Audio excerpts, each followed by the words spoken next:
Hi, I'm Gary Foreman, editor of thedollarstretcher.com. Today we're going to answer a question from Angie. Dear Dollar Stretcher, just read Gary's article on compound interest. I have a question. I just got a $25 a week raise and I'd like to put it into savings. I don't expect to need it until I retire years from now. Where can I go to get a good return on it? Angie. Angie, thanks for asking your question. It's a very good one, and it's one we get often. The article you're talking about is one I wrote that's called Compound Interest for Poor People. And the article uses a 5% interest rate to illustrate how fast your money can grow. But a lot of people say, well, where can I get 5% interest in this world where banks are paying 1.5%? In fact, some banks I've just read are even charging to hold your savings for you. Well, the first thing that I'd like to suggest is that you think long term. As you mentioned, you won't need it till retirement. The life expectancy today is the average person is expected to live into their mid-80s. By the time you get to that age, Angie, you might even be good until the 90s or even see the century mark. So you want to think long term.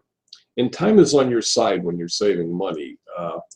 If you look at the Standard & Poor 500 from 1926 through 2011, the average annual return was 11.7%.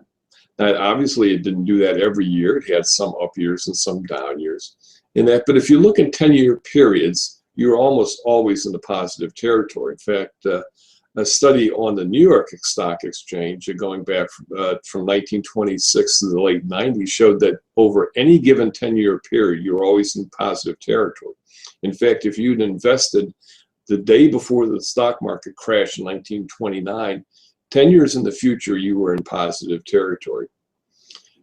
So where should Angie end up putting her savings? Well, Angie, we'd suggest that if possible, you take advantage of tax advantage retirement plans, a 401k plan at work or an IRA away from work. The 401k also has the added advantage that many employers will match part or all of your savings.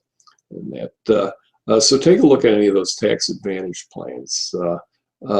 If you're going to invest in those plans, naturally you'll be limited to the choices that they give you. Where possible, I would suggest that you use no-load mutual funds. That spreads out your risks and allows you to take advantage of a variety of stocks without having to follow individual stocks. You might also want to look at online banks. So we'll provide a link that can help you find online banks with the best rates. Again, mutual funds are very good. I always suggested when I was acting as a financial planner to try to keep a balanced portfolio. Some balance between stocks, bonds, cash equivalents, CDs, money market funds, and an inflation hedge. You might want to talk to a financial planner as to balance. Most of those things, certainly mutual funds and savings accounts, will let you put in small amounts like $25 a week or $100 a month. We'll provide links again for a couple different places that could be helpful to you. Angie, congratulations on getting that raise, and congratulations on not feeling that you need to spend it now. I hope it accumulates up into a big pile of money so that you have a nice, safe retirement. And if you have a question like Angie, send it to us. Ask the Dollar Stretcher, Gary@stretcher.com.